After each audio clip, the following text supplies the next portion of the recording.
मेरा नाम कामिनी है। मेरी उम्र 27 साल है। मैं दिखने में बहुत खूबसूरत और जवान हूँ। मेरे पति अपने ऑफिस के काम के सिलसिले में एक हफ्ते के लिए बाहर गए थे। तभी एक दिन अचानक मेरे पति का फोन आया और कहने लगे कि कामिनी 4 दिन के लिए अमन किसी काम से तुम्हारे पास आ रहा है। वो 4-5 दिन रुकेगा। तुम उसका पूरा ध्यान रखना। देखना, मुझे किसी भी शिकायत का मौका नहीं मिलना चाहिए। वो जो कहे वो तुम करना। मैंने कहा ठीक है, आप जैसा कहेंगे मैं वैसा ही करूंगी। अमन मेरे दूर के रिश्ते में देवर लगता था। मेरे पति के जाने के बाद मैं घर में अकेली होती थी और मुझे रोमांटिक मूवी देखने का बहुत शौक था। मुझे रोमांटिक मूवी अच्छी लगती थी और कभी-कभी मूवी देखते देखते मैं अपना काम भी कर लेती थी। आज मैं सुबह उठी ही थी कि दरवाजे की बेल बजी। मैंने दरवाजा खोला तो सामने मेरा देवर अमन खड़ा था। मैंने उसे अंदर आने को कहा। वो अंदर आ गया। फिर वो बोला, भाभी मुझे 3-4 दिन रुकना है, आपको कोई परेशानी तो नहीं होगी? मैंने कहा, कैसी बात करते हो, ये भी तो तुम्हारा ही घर है। अमन दिखने में बहुत ही स्मार्ट और हैंडसम था। कुछ टाइम तो मैं उसे देखते ही रह गई और फिर अमन अंदर आ गया। मैंने कहा, तुम पहले नाश्ता कर लो। अमन ने कहा, नहीं भाभी, पहले मुझे नहाना है, नहा कर ही मैं कुछ खाऊंगा। मैंने कहा ठीक है और फिर अमन नहाने के लिए बाथरूम में चला गया। मैं किचन में नाश्ता बनाने लगी। तभी मुझे अमन की आवाज सुनाई दी, भाभी मैं टॉवल तो बाहर ही भूल गया, प्लीज मेरा टॉवल ला दो। मैं जैसे ही अमन को टॉवल देने के लिए गई तो मैंने दरवाजे के हॉल से अमन को देखा तो मैं देखती ही रह गई। उसे देखकर मैं चौंक गई, घबरा गई। मैंने झिझकते हुए उसे आवाज लगाई। अमन ने टॉवल लिया। फिर मैं तेज कदमों से किचन में आई और काम करने लगी। अचानक से अमन मेरे पीछे आया और बोला, भाभी। मैं एकदम से उसकी तरफ मुड़ी और वो मुझे देखने लगा और कहने लगा, भाभी मैं चाय नहीं पीता, मुझे दूध पीना है, क्या दूध पिलाओगी? मैंने कहा हाँ क्यों नहीं, और कहने लगा, भाभी मुझे ठंडा दूध पसंद है। वो मेरी तरफ मुस्कुराकर देखने लगा। मैंने भी मुस्कुरा दिया। फिर नाश्ता करने के बाद अमन अपने काम के सिलसिले में बाहर चला गया। मैं भी घर के कामों में लग गई और काम करते करते मेरा ध्यान अमन की तरफ ही जा रहा था, क्योंकि मुझे भी कई दिन हो गए थे। मेरे पति एक हफ्ते के लिए बाहर गए थे, इसलिए मेरा भी मन कर रहा था। शाम हो गई थी। अमन भी घर वापस आ गया। मैंने खाना बनाया। हम दोनों ने खाना खाया। अमन अपने कमरे में चला गया और मैं किचन में बर्तन वगैरह करने लगी। रात के 11 बज चुके थे। मैंने अमन से पूछा, कुछ चाहिए हो तो मुझे बता देना। अमन ने कहा, ठीक है भाभी। मैं अपने कमरे में सोने चली गई, पर नींद कहाँ आ रही थी। मेरा ध्यान तो बस उसी की तरफ था। जब से मैंने अमन को बाथरूम से देखा था, तब से पता नहीं मुझे क्या हो गया था। मैं बेड से उठी और कमरे में टहलने लगी। तभी मेरा ध्यान अमन के कमरे की तरफ गया। मैं बाहर निकली तो मुझे अमन के कमरे से कुछ अजीब सी आवाजें आ रही थी। मैं कमरे के बाहर खड़ी होकर आवाजें सुनने लगी। पहले मैंने सोचा कि दरवाजा खटखटाऊं, लेकिन फिर मैं वहां से बिना कुछ बोले ही चली आई। दूसरे दिन आधी रात को मुझे बहुत प्यास लगी थी, तो मैं किचन में गई और मैंने पानी पिया। जब पानी पीकर मैं वापस अपने कमरे में लौट रही थी तो मैंने देखा अमन के कमरे में अभी तक लाइट जल रही थी। मैंने सोचा कि रात के 12 बजने तक इसके कमरे की लाइट क्यों जल रही है। मैंने सोचा चलो मैं उसके कमरे में जाकर देखती हूँ। जब मैं उसके कमरे के पास गई तो उसके कमरे का दरवाजा खुला था। जैसे ही मैं अंदर गई तो वो अपने फोन पर हॉलीवुड की मूवी देख रहा था। उसने अपने फोन का साउंड फुल ऑन किया हुआ था। जैसे ही मैंने उसको पीछे से आवाज लगाई तो उसने झट से अपने फोन का साउंड कम कर दिया और जल्दी से उठकर बेड पर बैठ गया और कहने लगा, अरे भाभी आप यहाँ? मैंने कहा हाँ। तुम्हारे कमरे की लाइट अभी तक क्यों जल रही है और तुम अभी तक इतनी रात हो गई सोए नहीं? तभी वो कहने लगा, भाभी मुझे नींद नहीं आ रही थी तो मैं मोबाइल पर मूवी देखने लगा। पर भाभी आप आधी रात को यहाँ क्या कर रही हो और आप क्यों नहीं सोई? अभी तक तो मैंने कहा मुझे भी तुम्हारी तरह नींद नहीं आ रही थी।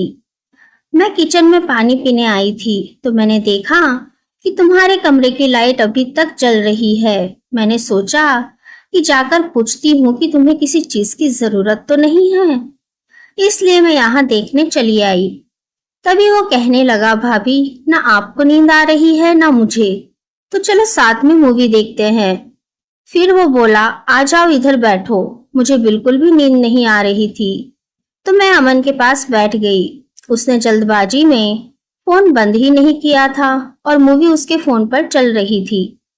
मैंने उसके फोन पर नजर डाली तो तभी फिल्म में बहुत ही रोमांटिक सीन आ गया जिसमें हीरो हीरोइन एक दूसरे के साथ प्यार कर रहे थे और ये देख मुझे कुछ कुछ होने लगा। मैंने जल्दी से उसके फोन से नजर हटा ली और थोड़ी देर के बाद मैं फिर चुपके से उसके फोन में मूवी देखने लगी। अमन को पता चल चुका था कि मैं चुपके चुपके से उसके फोन में मूवी देख रही हूँ। उसने फोन को मेरे सामने रख दिया और कहा, भाभी क्या आपको मूवी देखनी है? मैंने कहा नहीं तो। अमन बोलने लगा, भाभी देख लो, किसी का कुछ नहीं जाएगा। मैंने कहा नहीं नहीं, मैं नहीं देखूंगी। मैंने अमन की ओर देखा तक नहीं था, तभी उसने अचानक से अपना फोन मेरे हाथ में थमा दिया। अरे भाभी देख लो, मूवी हॉलीवुड मूवी है। भाभी क्या आपको हॉलीवुड मूवी पसंद है? मैंने कहा हाँ पसंद तो बहुत है। तभी वो बोला, पसंद है तो खुलकर देखो, इसमें शर्माने की क्या बात है। मुझे भी हॉलीवुड मूवी पसंद है, देखकर मजा आता है। फिर अमन ने कहा, ऐसे करते हैं हम मूवी को टीवी पर देखते हैं, और उससे उस मूवी को टीवी पर लगा दिया। मैंने उसे मना किया कि रहने दो, इसे हम फोन पर ही देख लेते हैं।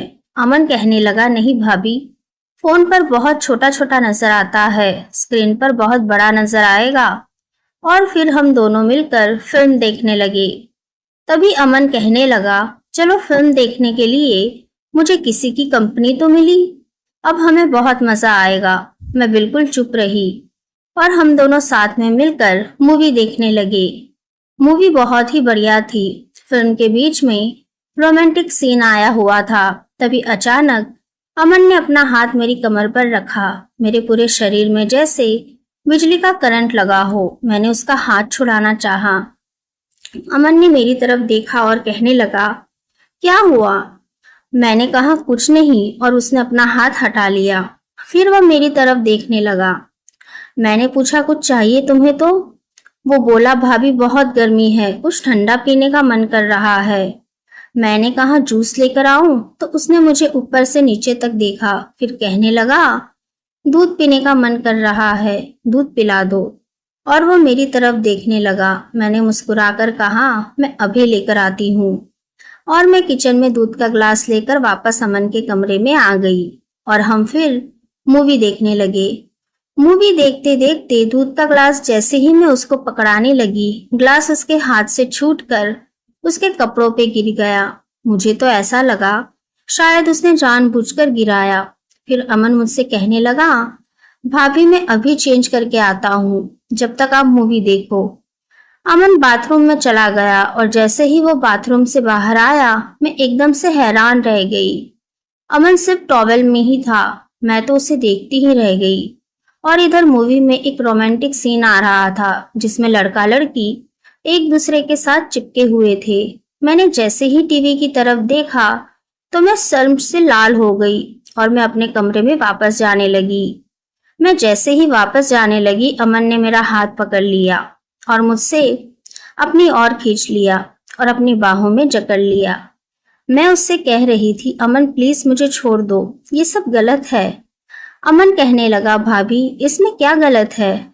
इसमें कुछ भी गलत नहीं है। और हाँ, भैया ने भी तो कहा है ना मेरा ध्यान रखने को, और ये भी तो बोला है कि अमन जो बोले वो करना, किसी चीज के लिए मना मत करना। मैंने हैरानी से पूछा, ये तुम्हें कैसे पता? तो अमन कहने लगा, मैंने ही भैया को बोला था कि ऐसा ना हो कि भाभी मुझे किसी चीज के लिए पूछे ही ना।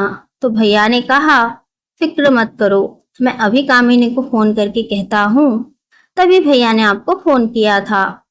मैं हैरानी से अमन की तरफ देख रही थी। वो कहने लगा, भाभी, इसमें कुछ भी गलत नहीं है। ये साफ साफ पता चलता है कि आप मुझसे प्यार कर बैठी है, इसलिए तो आपका सारा ध्यान मुझ पर ही होता है। मैं क्या कर रहा हूँ, मैं कहाँ जा रहा हूँ, पर आप मुझे हमेशा एक अलग ही नज़र से देखती रहती है, जिससे ये पता चलता है कि आप मुझसे प्यार करने लगी है। और प्यार में सब जायज होता है। और अगर आपको मुझसे प्यार ना हो तो आप अभी और इसी वक्त इस कमरे से बाहर जा सकती है, जिससे मुझे ये पता चलेगा कि ये मेरी गलतफहमी थी। बोलिए, क्या जा सकती हैं आप बाहर इस कमरे से? मैं आपसे कोई जबरदस्ती नहीं करूंगा। आपका जो भी फैसला होगा मुझे मंजूर होगा। अगर आप मुझसे प्यार करती है तो यहीं रुकिए, और नहीं तो यहाँ से चली जाइए। मैं एक पल के लिए सोच में पड़ गई। मैं सोचने लगी कि ये कैसी दुविधा है। अमन जो कुछ भी कह रहा है वो तो सच है। हाँ, मैं सच में उससे प्यार करने लगी हूँ, और मेरे दिल में उसके लिए कुछ अलग ही होता है। लेकिन मैं ये कैसे भूल सकती हूँ कि मैं एक शादीशुदा औरत हूँ। मेरा एक पति है जो मुझसे बहुत प्यार करता है। तो क्या हो गया, वो कुछ दिनों के लिए मुझसे दूर है। क्या मुझे इन कमजोर पलों में कमजोर पड़ जाना चाहिए? मेरा दिल और दिमाग दोनों ही सोच नहीं पा रहे थे। आखिर आखिर में मैं हार गई, और फिर मैंने सोचा कि इस अकेलेपन को दूर करने का और मुझे कोई रास्ता नजर नहीं आ रहा। अमन मेरे सामने ही खड़ा था, मेरा इंतजार करते हुए। वो मेरे फैसले का बेताबी से इंतजार कर रहा था।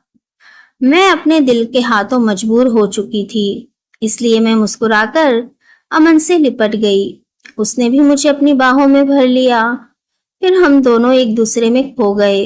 फिर पता ही नहीं चला हम दोनों कब मूवी देखते देखते एक हो गए। अमन ने जैसे मुझे जन्नत की सैर करा दी हो। मैं बहुत खुश थी, और अमन की आंखों में मुझे वही खुशी नजर आ रही थी। फिर अगले दिन रात को अमन मेरे पास आया और कहने लगा, भाभी, आज फिर एक रोमांटिक हॉलीवुड मूवी की सीडी लेकर आया हूँ। जल्दी से आ जाइए कमरे में, मुझसे वेट नहीं हो रहा। मैंने मुस्कुराकर कहा, तुम चलो, मैं आती हूँ। फिर हम दोनों ने हॉलीवुड मूवी एंजॉय की। बस क्या था, फिर जब तक अमन यहाँ रहा ऐसे ही चलता रहा। रोज रात को हम मूवी देखते और बहुत एंजॉय करते। एक दिन अमन अपना काम खत्म होते चला गया और मुझसे वादा किया कि वह जल्द ही लौटेगा। कभी कभी हमारा दिल वो कर बैठता है जो हम सोच भी नहीं सकते, लेकिन क्या करें, दिल रिश्तों को नहीं, प्यार को समझता है। तो दोस्तों, कैसी लगी आपको ये कहानी, मुझे कमेंट करके ज़रूर बताइए। अगर अच्छी लगी हो तो प्लीज़ लाइक कीजिए, शेयर कीजिए और सब्सक्राइब करना बिल्कुल भी ना भूलें। धन्यवाद।